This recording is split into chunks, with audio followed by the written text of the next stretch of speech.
Hello friends, NCERT learning की में आपका बहुत बहुत स्वागत है। इस वीडियो में हम लोग टेरिडोफाइट से कुछ मल्टीपल चॉइस क्वेश्चंस को सॉल्व करेंगे। तो चलिए स्टार्ट करते हैं। पहला क्वेश्चन, ये जो क्वेश्चन है काफी इम्पोर्टेंट है और टेरिडोफाइट से यही क्वेश्चन पूछे जाते हैं, इसी तरह के क्वेश्चन पूछे जाते हैं। तो पहला क्वेश्चन है, which of the following are first evolve plant with vascular tissue. Vascular tissue जो है सबसे पहले किस प्लांट में, किस ग्रुप के प्लांट्स में देखने को मिला। तो यहाँ पे चार ऑप्शन है, टेरिडोफाइट, ब्रायोफाइट, थैलोफाइट और क्रिप्टोगैम्स। तो आपको पता है कि जो प्लांटी किंगडम है उसको हमने थैलोफाइटा, टेरिडोफाइटा और उसके बाद जिम्नोस्पर्म, एंजियोस्पर्म में डिवाइड किया हुआ है। ब्रायोफाइट और एल्गी जो है वो थैलोफाइटा में आते हैं और इनमें जो है रूट, स्टेम और लिप्स का कोई डिवीजन नहीं होता है। से ब्रायोफाइट और एल्गी का स्ट्रक्चर जो होता है थैलस लाइक होता है, तो इसलिए ये थैलोफाइटा में आते हैं। सबसे पहले वैस्कुलर टिश्यू जो है हमें टेरिडोफाइट्स में देखने को मिले थे। ठीक है। Which of the following statement is incorrect? पहला है, pteridophytes follow cryptogams, that is reproduce spore. Means कि जिम्नोस्पर्म में हमें जो है स्पोर मीन्स कि सीड बनते हुए दिखते हैं, जबकि क्रिप्टोगैम्स को ये फॉलो करता है क्योंकि इसमें स्पोर तो बनते हैं लेकिन सीड नहीं बन पाते हैं। तो इनकरेक्ट स्टेटमेंट हमसे पूछा है, तो यह स्टेटमेंट तो सही है, सॉरी। और ये है, the main plant body in pteridophyte is sporophyte. जो मेन प्लांट बॉडी होती है टेरिडोफाइट की वो क्या होती है, स्पोरोफाइट होती है। तो ये भी सही है क्योंकि एल्गी और ब्रायोफाइटा की जो मेन प्लांट बॉडी होती है वो गैमेटोफाइट होती है और हेप्लॉइड होती है, एन होती है, जबकि टेरिडोफाइट, जिम्नोस्पर्म और एंजियोस्पर्म में जो बॉडी होती है 2n होती है। Pteridophyte grow in dry and cold places like mountain. Pteridophyte have specialised vascular tissue. तो यहाँ पे हमारा आंसर ये हो जाएगा। अब देखिए, टेरिडोफाइट में स्पेशलाइज्ड तो नहीं कहेंगे लेकिन वैस्कुलर टिश्यू आ जाते हैं। लेकिन यहाँ पे जो है कि ड्राई में तो ये ग्रो नहीं करते, ये मॉइस्ट प्लेसेस पे ही ग्रो करते हैं और बाकी दूसरे प्लांट्स के शेड में, मतलब कि छाया जो होती है उसके अंदर। तो इसलिए यहाँ पे सी वाला ऑप्शन सही है।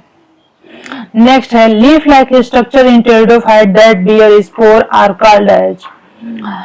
वो लीफ लाइक स्ट्रक्चर जो होते हैं टेरिडोफाइट में जिनमें कि स्पोर्स होते हैं उसे क्या कहते हैं।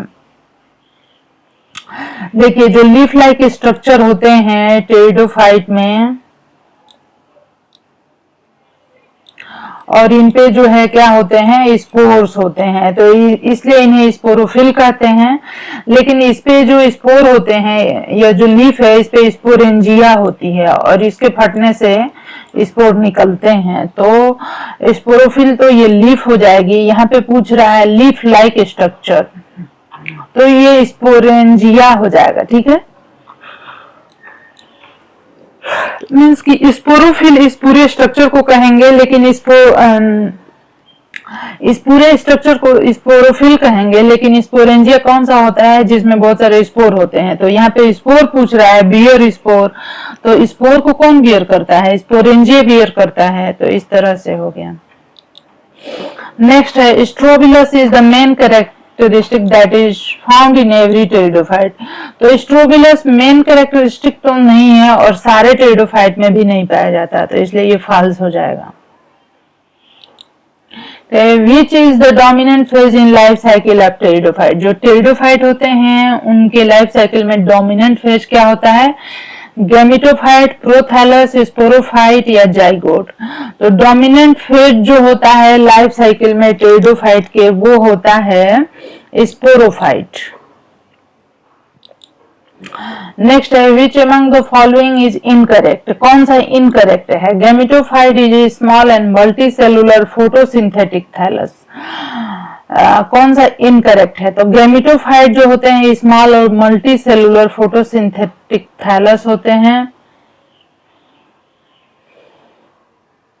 Sporophyte is called prothallus. In mosses, gametophyte is the dominant phase. Equisetum and Selaginella have distinct cone-like structure called strobili. तो ये तो सही है। मॉसेस में गैमेटोफाइट जो है, जो ब्रायोफाइट होते हैं उनमें जो गैमेटोफाइट होता है वही डोमिनेंट फेज होता है। स्पोरोफाइट इज कॉल्ड प्रोथैलस, नहीं इसको प्रोथैलस तो नहीं कहते हैं स्पोरोफाइट को, तो इसलिए यहाँ पे इनकरेक्ट स्टेटमेंट पूछा है, तो बी वाला सही हो जाएगा। नेक्स्ट है megaspore or macrospore form female gametophyte after germination.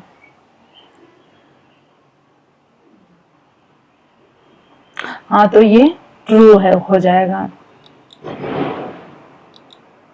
Which among the following is odd? Lycopsida, Pteropsida, Sphenopsida, Sporopsida। तो यहाँ पे Sporopsida odd हो जाएगा। Equisetum belongs to, Equisetum किससे बिलोंग करता है? Sphenopsida, Lycopsida, Pteropsida या Silopsida से?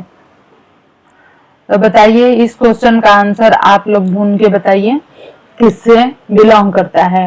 फ्रेंड्स, आपको मेरा वीडियो पसंद आया तो चैनल को सब्सक्राइब कर लीजिए, लाइक करिए और शेयर करिए। धन्यवाद।